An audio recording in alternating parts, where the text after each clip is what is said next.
Welcome to A Moment with Modern Mentors.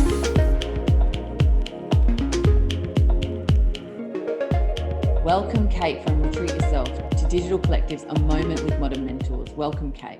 So Retreat Yourself is a health and wellness business. Our mission is to inspire people to lead happier and more fulfilled lives. And we do this by encouraging people to prioritize their health and well-being.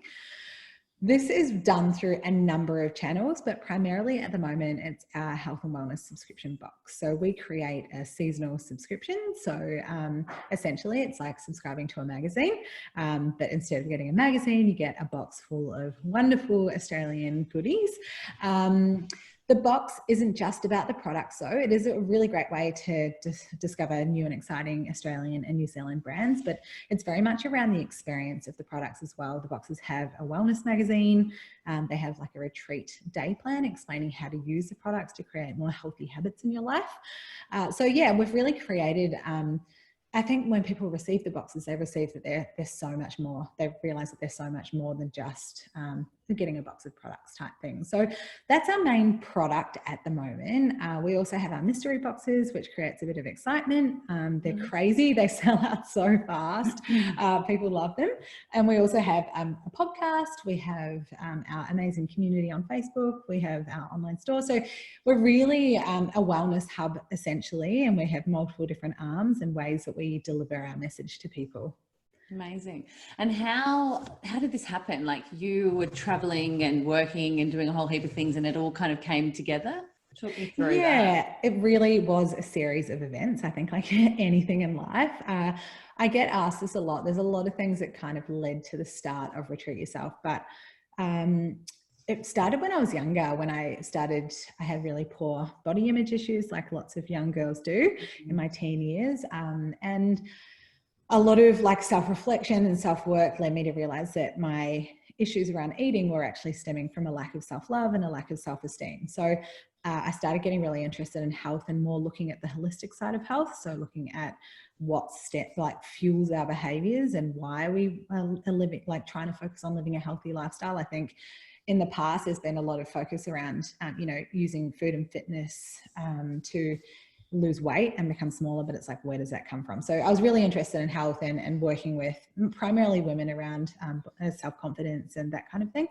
And then just through my years of travel, I started to see the way that people lived in different parts of the world and third world countries and things like that, and started to notice how much we have in the Western world and how much opportunity we're given, yet we're not satisfied or fulfilled in our lives very often. We have these high paying jobs, we have all of this technology and these things at our fingertips, but we're not necessarily fulfilled. And then when I found myself working in the corporate world for about a year, after all my travel, I had a bit of a quarter life crisis and was like, I need to do something good with my life. And found myself in corporate, and I started to notice really firsthand how unfulfilled people were. And that really got me thinking, like, where does this stem from? Like, why are people unhappy? And, I started to understand that people were really living for the future. There was not much of being present and being happy in the here and now. And that's kind of where the concept of Retreat Yourself came from, because it's like, when you're on a retreat, you're so grounded, you're so connected, you feel so fulfilled. And it's because you're living in the present moment. You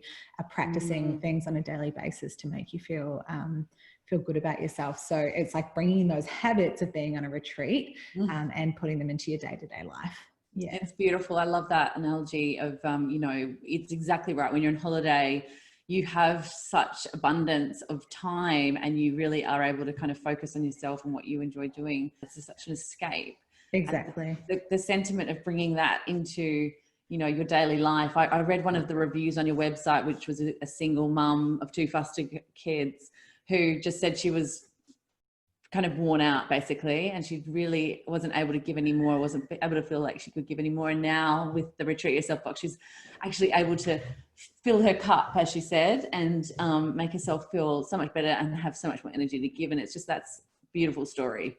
Yeah. And the reviews are so just so telling. Like, I literally read every single review that comes into my inbox. Like, I make time for it every single day, regardless of how busy I am, because the reviews really tell the story of how what we do impacts people much more like broadly and wider than just receiving a box of products. Like they actually have an impact on people's lives, and it's just, yeah, it's so incredible to read them and read those kinds of stories. Oh, that makes everything worthwhile for you, surely. Yeah, So exactly. it sounds, I mean, how far along in the journey are you? When did you launch, and how long has it taken to get this successful, and what does the success look like for you? Yeah, so we launched coming up 5 years ago now, so December 2015.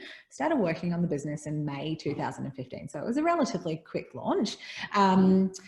We definitely, the success, I suppose, it's hard. How do you measure success, really? Like at the start, the success, like, and it still is, it's very much about the impact that we're having. But now success is also driven by numbers, and making sure that we are growing from a financial point of view, because I think that, not because I'm greedy or anything like that, but when you have money, you're able to do more, you're able to reach more people. So it's kind of like they're very closely intertwined now. When we started to get a role was probably a couple of years ago, when I actually went through an experience of applying for Shark Tank, which was really cool, actually. I just saw it and I was like, yeah, I can do that. That'd be awesome. And I knew that at the time, because this business model is so intensive, I knew that I needed help to be able to grow it. I knew that I just couldn't do it on my own. And I knew that I needed money to be able to hire someone. So there was kind of all these things that kind of had to happen for me to be able to hire someone. And I saw Shark Tank and went on Shark Tank, got through to the final round. So got through to the audition stage, and just missed out getting on. And I was devastated. I was like, I can't believe I didn't get on. Like, I'm so ready for this. They said, they just reckoned I was just not quite ready. And I was actually devastated. But in hindsight, the skills that I had to learn, like everybody kept saying to me, if you're going to go on Shark Tank, like you need to know your numbers. And I'm like, okay. So I'm like on Google, what numbers do I need to know? And I just had no idea. But I learned how to forecast. I learned about cash flow. I learned about, acquisition costs. I learned about return on investment. I learned about all of these numbers that I hadn't known about before.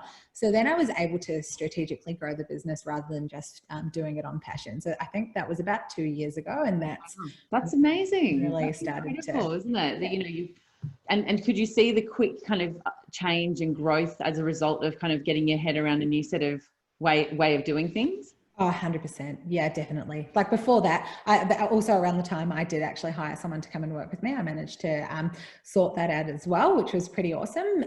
So that helped a lot as well. But definitely, like knowing the numbers and being like, okay, obviously I'm trying to help people, and that's what I care about the most. But I know that if I can get this many people to the website by doing this and spending this much money, and they're converting at this percentage, I know that we'll be able to get this many more customers. And it kind of was just a roll on it. It meant that I had more control over where we were going, and was able to strategically make decisions rather than just being like, this seems like a good idea. Because I think a lot of people, I think I've got some money left in the bank at the end of the month. Yeah, I know. And you have no idea. Cash flow is the biggest thing for me now. So important. But yeah, I think, when you first start a business and you're so excited about it and you're so passionate, so people come to you with ideas, and everybody has ideas on what you can do. And it is really exciting, but it's easy to get distracted. So the minute that you know your numbers, it's like, okay, cool. What is this actually going to impact us from a mission perspective, and also from a financial perspective, and how are we going to do it? So yeah, definitely, it's very empowering. And I was going to say, I mean, you're kind of, this year particularly has seen everyone go through a change in how they approach business, and obviously COVID being, ever present in Victoria still. Have you noticed that you've had to rethink the way that you're doing business, or is it changed anything around the way you're operating? I can imagine there's impacts across the business. Yeah. It's definitely highlighted the importance of supporting Australian businesses, which is something that we've always done, but it's made it much more apparent of how important that is. I think as well, for us as a brand, it hasn't changed the way that we do things, but we've realized how important what we offer is and how much people need what we're offering. It really is so important that people are healthy and they find, I think a big thing about this whole situation, a lot of people are saying they no longer have things to look forward to, and, you know, like we don't have this holiday to go on anymore and nothing's exciting. And because my philosophy is you should find things in your everyday that you enjoy and enjoy the small things in your everyday, I feel that our product is just so important now to help other people understand that as well. It's not about the big holiday that you've got booked in 6 months. It's about the beautiful meal that you're going to make for dinner, or you know, what you're going to, like, how you're going to spend time with your friends, like you know, the little things in your daily life that bring you joy. From a business perspective, I think it's really been a reminder of our mortality, or like our, you know, that there's nothing is ever set in stone. You can't ever be 100% on your business, and you can't get complacent. You have to constantly be assessing risks and making sure that you're ahead of the game, essentially, and making sure that, yeah, you just constantly, like, we put a lot of energy into risk assessment and making sure that we're always across. I mean, we could never have predicted that there was going to be a pandemic, but if there was a time, like you say, that people need to have a little, you know, self-love, now is it, right? Mm-hmm. Or the opportunity to gift someone with that's working really hard. Have you kind of noticed that there's a lot of people gifting other people at this point, or more so? Has that lifted up in your sales volumes? Yeah, it has. We had when the pandemic first hit, I was in the States on my honeymoon. I was halfway through. Thank you. I was halfway through the trip. I just found out I was pregnant. I just bulged a disc in my back, so I couldn't walk properly, and I was pregnant. And then we were like, "Oh my gosh, we have to go home." So we had to cut. Where were you in the US? I love the US. Actually, we were, by that stage, we were in Canada. We'd traveled. We had an RV. We got an RV in LA. Oh, brilliant. Yeah, traveled all the way. It was a snowboarding trip. But like the third day snowboarding, I bulged a disc in my back and was like, I can't walk anymore. Yeah, and then we were in Canada, found out I was pregnant, and we're like, okay, we've got to go home. So we drove back to the US, back to Seattle, and then flew home. But so yeah, we came home and were stuck in this 14-day isolation at home, and I had I had a lot of time to think. I was like, what's going to happen? Like, what is going to happen to this business? And I had just a spreadsheet with multiple, like I had like 10 different tabs with like 10 different scenarios of what might happen. Like that. Yeah. And then I decided that we just needed to push forward, but you know, be a bit more conservative with what we're doing.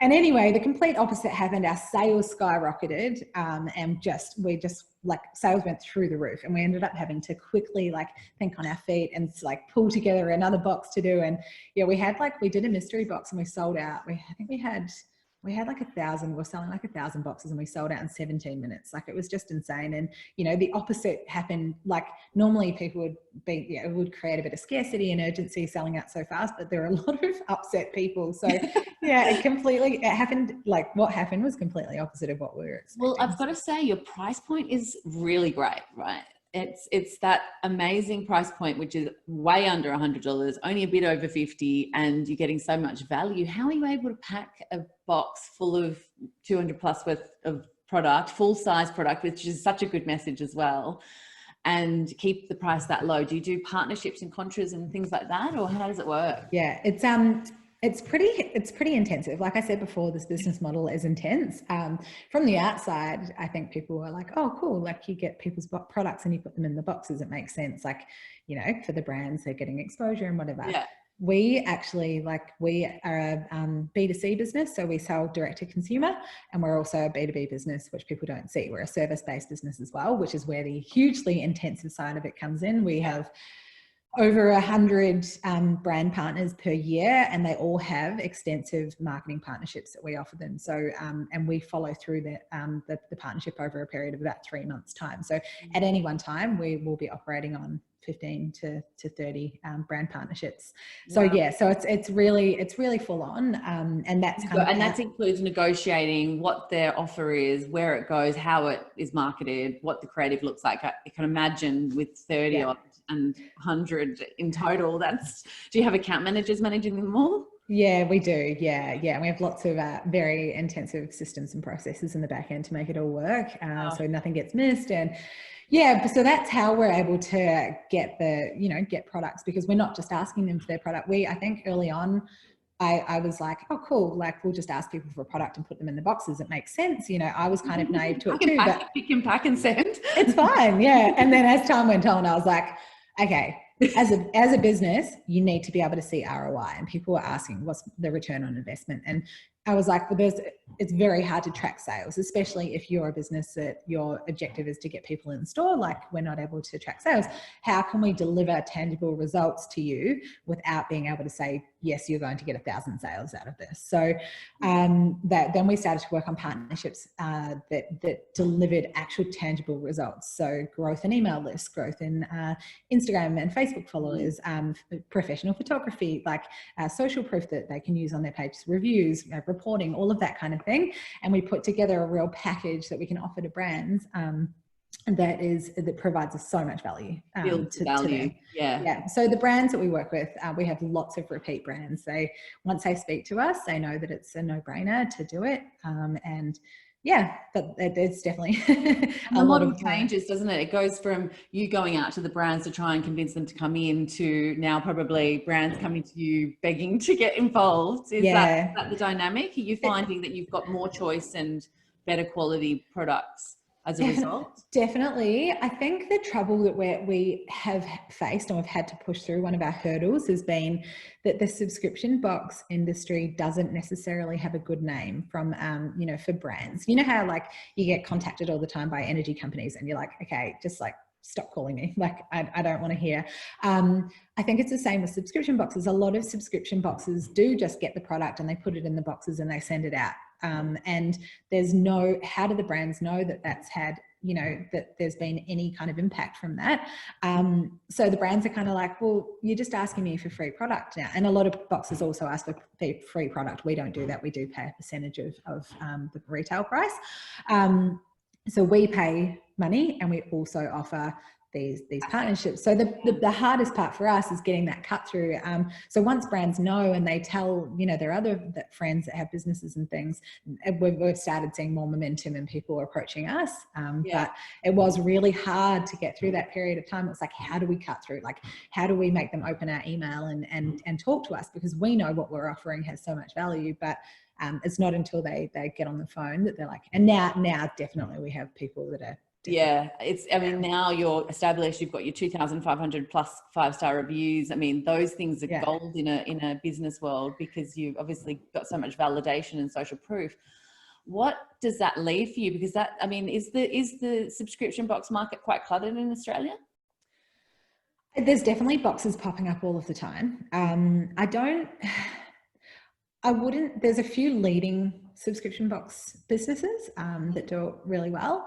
I think there's new boxes popping up all of the time, and I don't think that people that start boxes necessarily understand how to succeed in that business, how challenging and how much work it actually requires.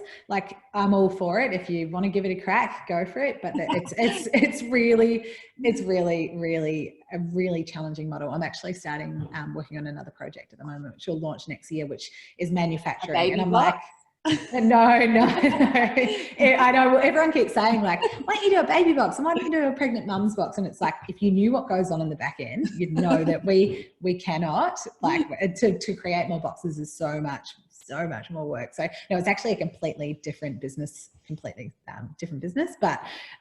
it's manufacturing. And I'm like, oh, this is a walk in the park in comparison. Like, I think that the subscription box market, definitely there are boxes popping up all the time, but I think as long as you stay true to what your vision and mission are, which we really have a solid vision and mission, and I think people can feel that rather than just putting products in boxes, which I think a lot of box brands are about. I think we'll just continue to grow, which we've seen so far. And are brands still approaching you, or do you have are you capped out in terms of brands, or how do kind of small businesses or up and coming businesses? I'm assuming that's one of the things you said, Australian and obviously startups and kind of special products. That's Yeah. what you want to get in there, isn't it? New things that haven't been on the market before that you can really make a difference with. Yeah, definitely. Brands definitely approach us all the time. We do have people that we reach out to. We do have ongoing partnerships. It's really difficult now because, you know, we work with small Australian brands, but we also, the number of boxes that we're doing now is quite high, and it is difficult for really small brands to work with us, which is also why we've got the mystery box model where you can include 500 units, you can include 2,000 units. It's entirely up to you depending on how many boxes we're doing at that one time. The seasonal boxes, they have to commit to the amount of boxes that we're doing. So that's been a challenge for sure, to ensure that we're still staying true to our values and working with small brands. But as long as they're Australian, and their values align with ours, then we'll work with them for sure. So just talk us how the commercial model works for the consumers. So they come onto the website, the next box is the September box. They're buying it for themselves or they're gifting it to someone else. It's the same box, right? Yes. Yeah. And then so they pay up front and then it's delivered in September. So you've kind of got a fixed sale coming in July or August for a September dispatch. Is that how it works? Yeah, it's pretty, the back end, our like operations in the back end are quite complex. But yeah, if somebody, so we essentially have one pre-sale month and then we've got 2 post-sale months. So right now we're in pre-sale, we're pre-saling for our spring box. So someone will sign up now or subscribe now, and they will get their box delivered at the start of September. And then their next payment will be due before the summer box at the end of November. So that's kind of the following box. Yeah, for the following box. So that's kind of how that works. If someone was to sign up in September and order the spring box at that day, their next payment again would be at the start of November. So from a technical point of view, it's been a bit of a headache trying to put together all of subscriptions and who's out. Yeah, we've got a very complex automation that goes on in the back end.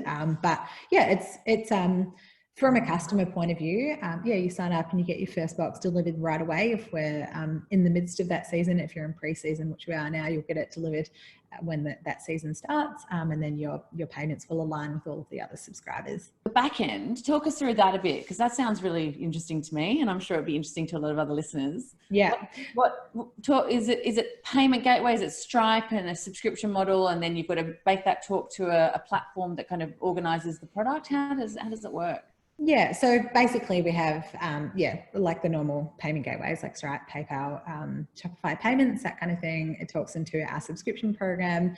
We then have another program which helps to, or actually another couple of programs which automate the payments, realign the payments. And then we have multiple programs from there that go through to our warehouse. I won't bore you with them because I don't think it's overly interesting, but we have a program kind of in between our shipping program and our website, which allows us to sort orders. So we've got all sorts of rules and things set up. So if people buy a box and other products, we're able to like merge orders or separate orders depending on what time of season we are, so that the warehouse gets the correct right. sent through to them.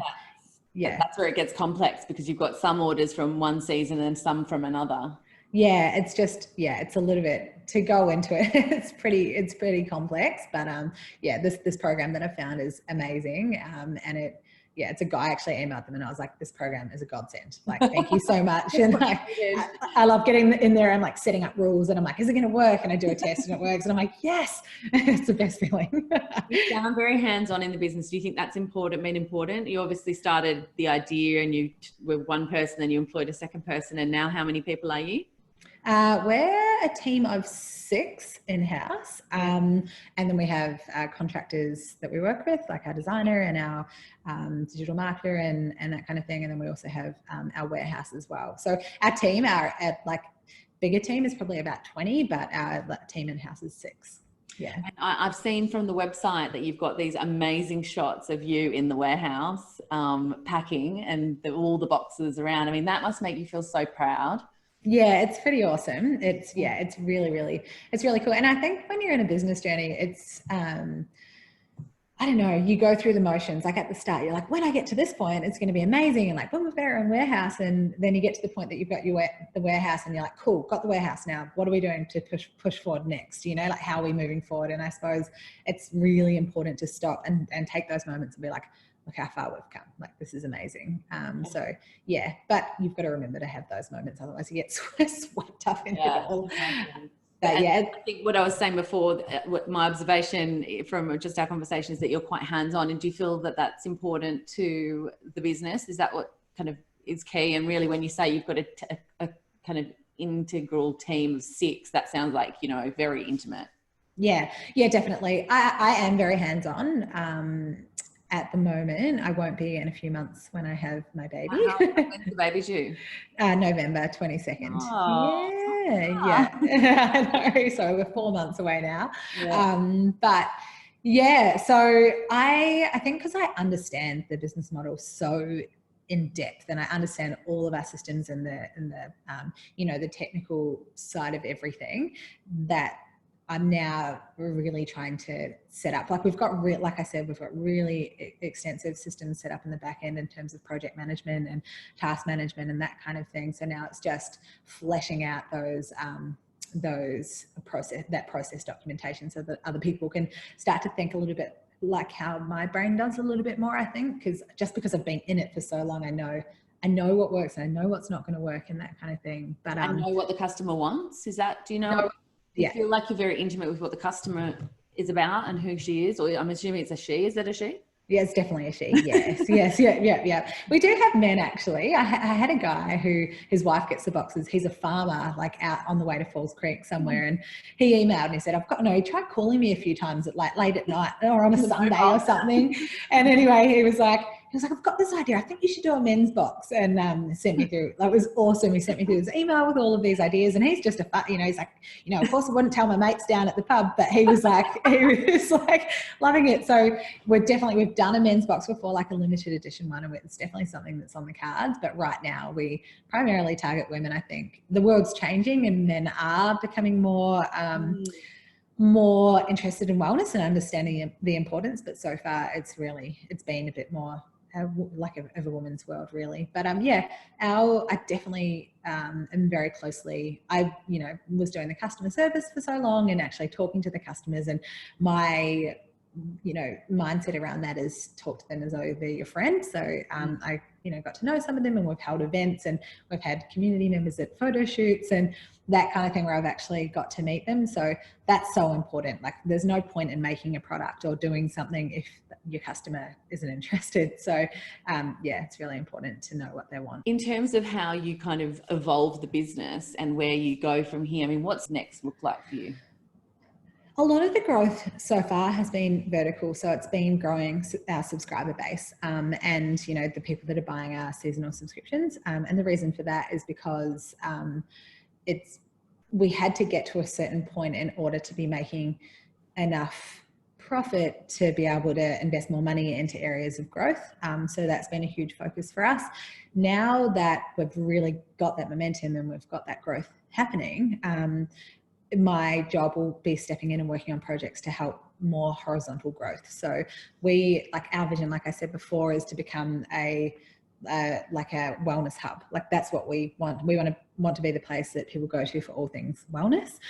So it's really bringing in new offerings and new products that feed into that, and also growing our community. I think that's a really, really integral and huge part as well.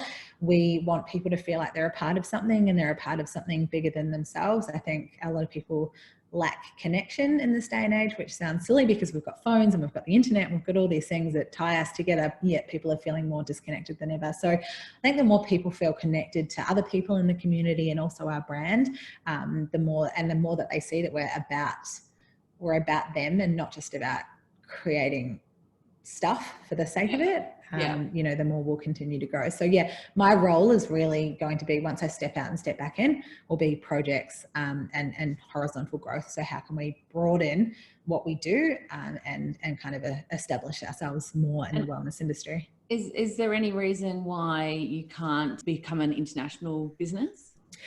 No, we could. That's just not been our focus so far. We did ship overseas for a while. We shipped to New Zealand. That's where I'm from. So I got to send to my friends and family. Yes, service your friends and family, exactly. But internationally, we had all sorts of problems with shipping, not just like, products breaking, customs. Like we're putting together boxes of all of these products that are from all different brands, and they, we're sending to the States, who might have all sorts of, requirements around like customs and things like that. And then also things breaking, like shipping's expensive. These boxes are big and they're heavy. They can be 2 to 3 kilos. Right. And then also on the way in as well, people are having to pay taxes. Yeah. So like we've definitely looked at it, but for now, I think there's enough room in Australia for us to grow. Like we have a big customer base now, and we are, a big enough customer base now, and we can continue to grow and offer more. I think a lot of people when they start a business, they get excited by the bigger picture and they spread themselves too thin. So for us, it's like stick to your knitting, focus on what we're doing, and really grow and foster the community here so that people love our brand, and then we can look at other things like that a bit further down the track. And you were talking about the fact that you've launched your own podcast for Retreat Yourself. How's that gone, and how did that kind of come about? It's good. Yeah. I launched that last year in November. I think through the business, one of my favorite things has been networking and connecting with other people. I love that side of it, and I've made so many awesome friends and everything through it. And with our magazine that we put together, we work with different like nutritionists and naturopaths and yoga teachers and all of these different people that we're giving them a platform to share their message through the magazine. It was only just one step further to have a podcast where we can interview people and hear more about what they do through the podcast. And also from we're, like I said before, we're growing our community, and we're trying to grow what Retreat Yourself is about and show people that we're more than just the boxes. The podcast is a channel for that as well, so people can actually come and listen and learn about things to improve their lives, and realize that we are about the greater wellness and not just about buying a product. So absolutely. And I think that's important, is that you've really got to be authentic, and it's not just about product. People don't want to just be living in kind of like a commercial subscription world. It's great from a business perspective, but as soon as the consumer starts feeling that that's all it is, they will disappear. So you've really got to keep that conversation alive with them. That takes a lot of time and a lot of energy, and obviously building a magazine from scratch. I mean, these are incredible skills that you've where did all this insight and ability come from? Trial and error. No. It's really hard, because I've been asked this quite a few times in podcasts and interviews and things, and I think it comes from like an unwavering self-belief. I think just almost like blind optimism, like, yeah, I'm going to do that, and I can totally do that. Like, why couldn't I do that? And so then you try it, and then it might be harder, but then you're strong-minded, so you keep at it, and then you learn, and then all of a sudden you have the skill that you didn't have before. So I think that's kind of really the process and how I've learned everything. And I think the actual motivation to do these things, so the motivation to start the podcast, comes from my care and passion for what we're trying to achieve as a business, our mission, and just continually looking at what we can do to grow in our offerings and offer our customers and our community members more. So apart from kind of reading those reviews every day, what have been some of the highlights of having this business? Like, what are the moments that you think about when you think about the last 5 years? Oh, there's so many of them, and they're scattered all throughout. I think growing a team has been awesome. Like internally, I've loved that. Getting our own office and that kind of thing has been great as well. Just speaking at events, holding events. I actually don't know how I did this. It was when I was running the business myself. It was like the first year, and I held events with Bar Body. I don't know if you know Bar Body, but I reached out to them. I heard Emma Seabold, the owner, speak at an event in Melbourne. This is what I mean about self-wavering. Like, blind awareness. Yeah, just like, And I sent them an email, and I said, can I send you a proposal to hold some events with you guys at some of your studios? And I was like, okay, I don't know how to write a proposal. So I'm like Googling, like, what do you need for a proposal? And I'm like, okay, what's in it for them? What's in it for us? What's the greater goal? So I put this proposal together, and I said, I'd like to hold some events with you guys. And they were like, okay, And they said, we're interested. So I was like, okay, cool. Now, how do I hold an event? Like, what do I do to help? How do I hold an event? What do I do to put an event together? So, and then they were like, we want to do one in Melbourne, Sydney and Brisbane. So I'm like, okay, cool. How much will that cost? Yeah, I know. And this is around the time that I also wasn't like deep in the numbers. So I was like, I was just doing it on passion. I want to bring people together, and yeah, so I did that. I did the one in Melbourne, which was awesome. Then I packed up my car, like full to the point that I couldn't see out the back window, and I drove with one of my friends was kind enough to come with me. I drove from Melbourne to Byron Bay, stayed the night in Byron Bay, drove to Brisbane. Melbourne to Byron Bay? We decided to go there because it's nice up there. So I was like, let's go to Byron on the way. Melbourne. I went to Byron Bay, stayed there the night, drove to Brisbane the next day, held an event the next day. That night drove to the Gold Coast, partnered with Quicksilver and Roxy the next day for one of their events, drove to Noosa to do a podcast with someone I'd met at my event, and then drove from there all the way back to Sydney to hold an event in Sydney, and then all the way home. It's just crazy. I like look back and I'm like, how did I do that? And like, what? That's running on adrenaline. Yeah, adrenaline and excitement, really. Yeah. But yeah, so that moments like those were so awesome, and I wouldn't do that now, because now I'm like, okay, well, what's the output versus 5 months pregnant? Yeah, exactly. 5 months pregnant. True. Yeah, so it's just moments like that, meeting our community members, you know, like just talking to people. I love that side of it. And you talked about your team. So, I mean, I totally get this. They're just the integral part of your business, and really without them, it just doesn't work. How did you choose the people to come into your team? It's a slow process, I'm sure, if you're kind of spending your own money to get those people in. How did you do that? Yeah, the team building has been, I've learned a lot over the past few years. And so the team that we've got now are all relatively new. We had a bit of a restructure when I came back from my honeymoon and COVID first hit and didn't know what was going to happen. So we made some pretty difficult decisions then with the team that we had. And then we decided we because of the growth and everything, we're like, we have to restructure again and hire people to be able to, and particularly because I'm pregnant and so is another girl that was working with me, Christy. I'm like, we definitely need people to, yeah. So this time around, in the past, through networking and stuff, it's been hiring people that I have known.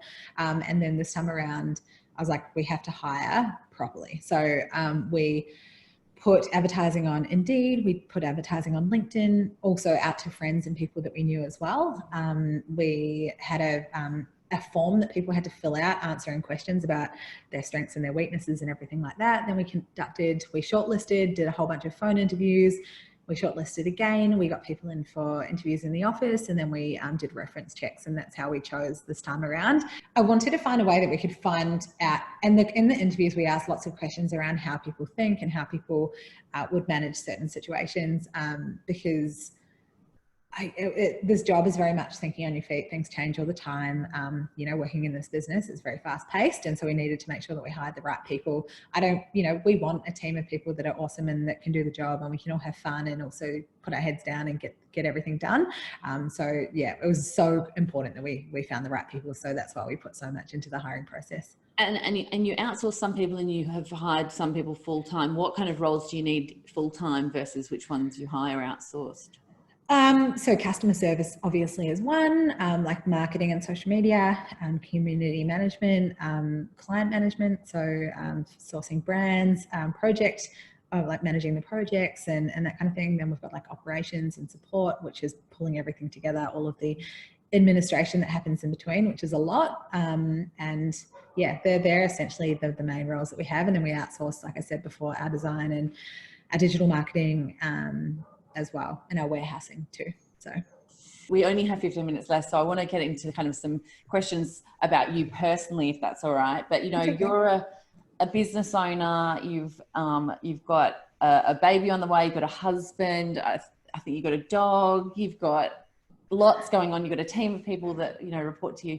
How do you make all this work as a person, you know, as a human in a very busy world? And obviously the whole ethos of your business is to kind of quieten down and kind of give back to yourself.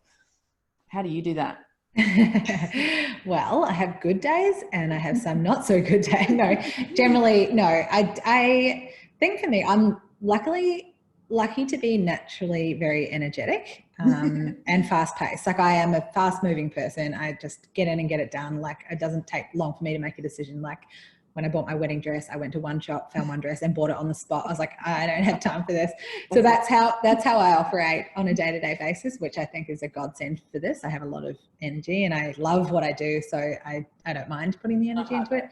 Yeah. I also have an amazing like support team around me. My husband is so amazing. Like I had a stressful day the other day and I got home and he was like, welcome to the stress-free chill dungeon. And he'd like dimmed all the lights and put lavender in the diffuser and he'd set up a cheese platter and they got me a non-alcoholic beer. And he's like, let's talk about it. Like, and so, yeah, he's just absolutely amazing. You can probably hear me now talking about it. Just have a few brownie points. Yeah, no, he's actually amazing. So he's really supportive. And also, I think for me, like I learned pretty quickly in business. I burnt myself to the ground, I'm not going to lie, in the first year. And, you know, my husband kept saying to me, how can you help other people if you're not helping yourself? And so I had to really start to practice what I preached. And so I make sure now, like I always shut my laptop at a particular time, unless I've got a really big day, and that's okay because we all have them every now and again.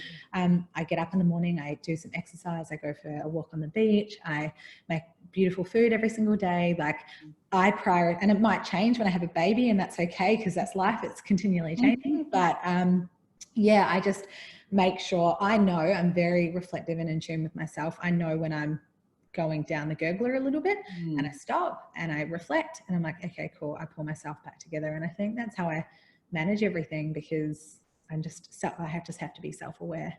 Is it a ritual of self-care? Is it something that you've had to kind of teach yourself? Because you said right at the beginning of the interview that, you know, that was something as a teenage girl, you, as like many teenage girls, you know, just doesn't really, well, probably the generation that you are, that didn't really get a lot of education on that. It's something you've had to learn yourself along the way. Is it something that you're constantly having to teach yourself how to be more caring for yourself? Yeah, definitely. And I think that it's kind of come down to second nature now. Like I make every Sunday is like my me day, like and I potter around and do whatever I feel like doing at the time.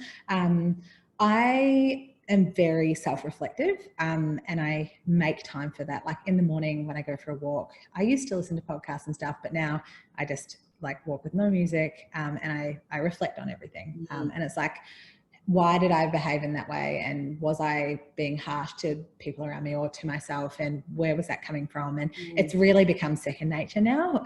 You know, we talk a lot about journaling and using a journal as a way of reflecting and digging a bit deeper. And I just do that in my day-to-day now. And I think that's been a huge part in recognizing when I'm being mean to myself, when I'm acting out of sorts or whatever, is that reflection. And I think it's absolutely, you know, we put so much importance on projection and what's coming up and what are we going to do next and what's our future looking like. And we forget that we need to look in the rear vision mirror a little bit as well, and not to a point that we're feeling guilty or down, but it's using the past as a tool to learn to improve our now, really. I think, you know, being able to read good books and actually, like you say, cook great food and actually just nurture yourself and do exercise and walks really makes a change to your mental health. Have there been any kind of people or books that have changed your life along the way?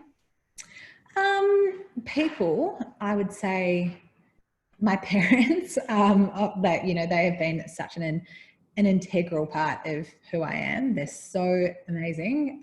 There's their insight and the way that they see the world is absolutely incredible.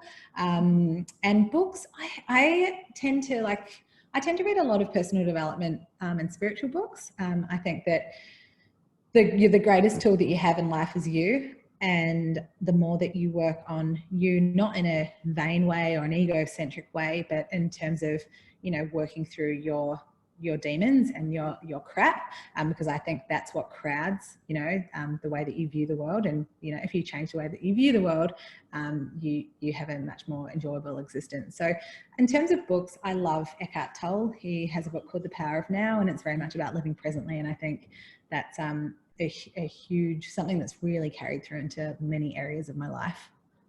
Yeah, absolutely. It very much feels like you're very much acting in the present, and that's what the success has come from. How come someone who's had great people around them, great parents, why are there things for you to work through? What's an example? It could be like my reaction to something. So say, for example, I'm like racing to work and I'm stressed out and I'm like, yeah, like, you know, get out of my way or whatever. And it's not like, you know, and then I'll be like, why did I just react like that? Like, I'm uncomfortable and not feeling happy. Like the person that I just reacted like that towards, not that they knew that I was doing it, we're using road rage as an example here, but it's like, and not being hard on myself and being like, you need to change and blah, blah, blah. It's like, okay, cool. What's going on deeper here? What's creating this reaction? You know, because I think every single person, if you think that you don't have things to work on, like, Absolutely. I think that's completely ignorant. Yeah. Self-awareness of it and actually recognizing those feelings in yourself and why you behave. And I read this quote the other day about when someone is critical of yourself and they're kind of criticizing you, you kind of accept those words and say, thanks for your insight. I'll reflect on that and kind of almost just pass it back. And I was just like, that is such a great way. Don't be defensive. Don't be reactive. Just let it hang there and then give them the acknowledgement that you've heard them, but you decide what to do with it. And it's such a small kind of concept, but it seems to be so powerful. And I think it helps these community kind of changes help a society. Absolutely. And that's the thing. Like, I think the problem in the world is people's defensiveness. When you're defensive, you're not open to hearing, you're communicating and being open to change. And that's kind of where I suppose we could get deep into this, by the way. But, you know, people's egos, and they're like, I am this way and this is who I am. And don't tell me that I'm not. All of a sudden you have this barrier up.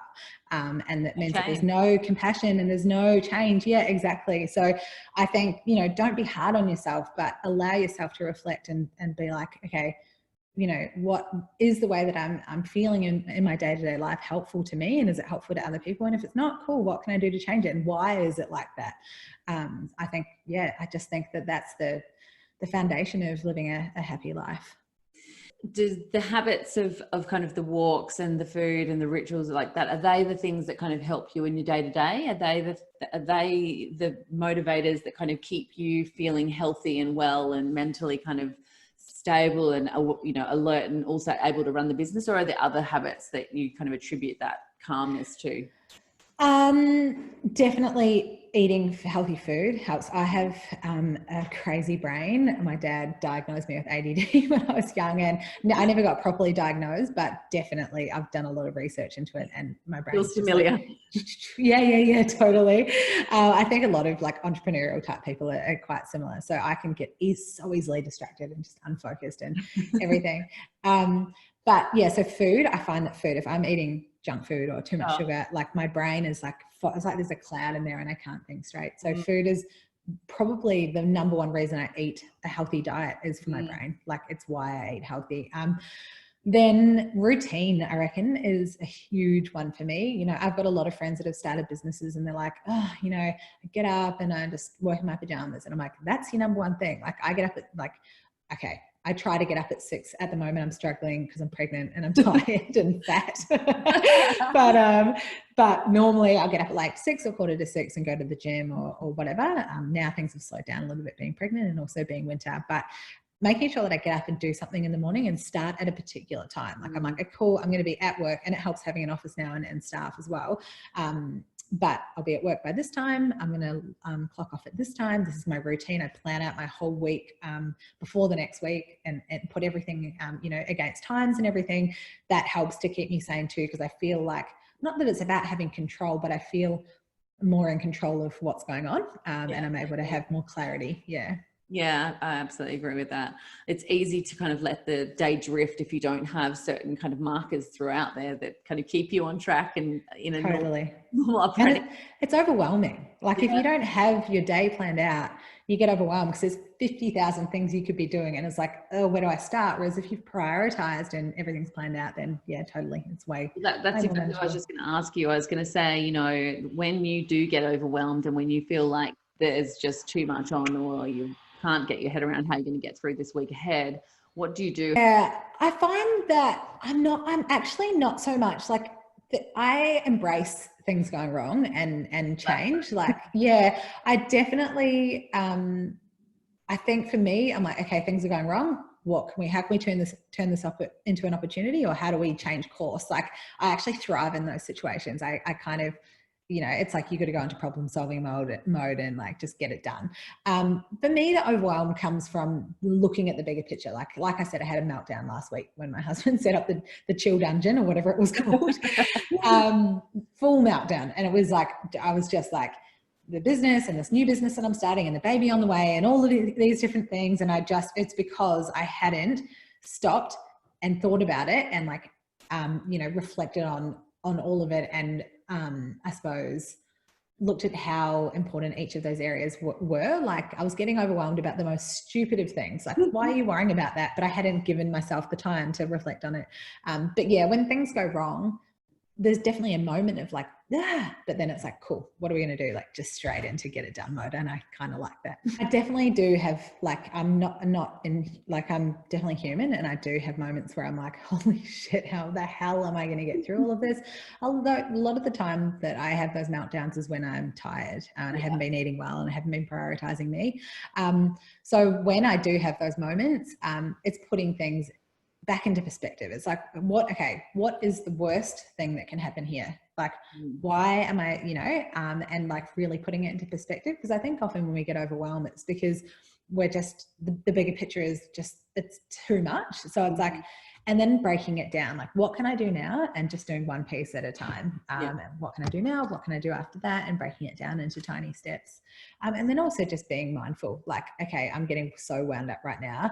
Take a step back. It's really hard to pull yourself away from that situation though, because you're like, I need to be in it to get it sorted. But it's like, take a step back, take a deep breath, like what's going on right now, and then reprioritizing. How do you kind of learn and change and develop on the way? You kind of seem to have quite a great attitude towards that process. Why is that so important to you? I think I've just made mistakes just from the get-go, so I've had to be like that. No, I think it's just like I said it before about the ADD thing. I was not good at school. Like I got kicked out of classes. I was always labeled like the naughty kid, and it was honestly there was no intention of being naughty. It was just like I'd be completely oblivious to what was going on around me. And then on my travels, like so many things went wrong. But I see things going wrong, and I think this is just through probably from my parents as well. Like I was saying before, they're incredible, like teaching me even at school, like maybe they're not teaching you that like mistakes are lessons and learnings. My parents were always like that. Like, it's okay, what are you learning from this and how can you use it to move you forward? So that was a huge part. And then from travel, like I went traveling when I was 20. So I just packed up my bags and left on my own, and I had no money. Like I think I had $400 in my bank account. I was sleeping on the floor in the share house with like using my bag as a pillow. I had no blankets or anything. So going through those hard times, I think, people that haven't been through anything that's tough before worry about what's on the other side. But when you've been through lots of things that are tough, whether it's self-inflicted or, it's happened as a result of something that you're doing, you learn that everything is figure outable. So I think you've just hit the nail on the head. If you've got supportive parents who've kind of led you in that way, then that you can fall back and the support is there. And that's, I think, the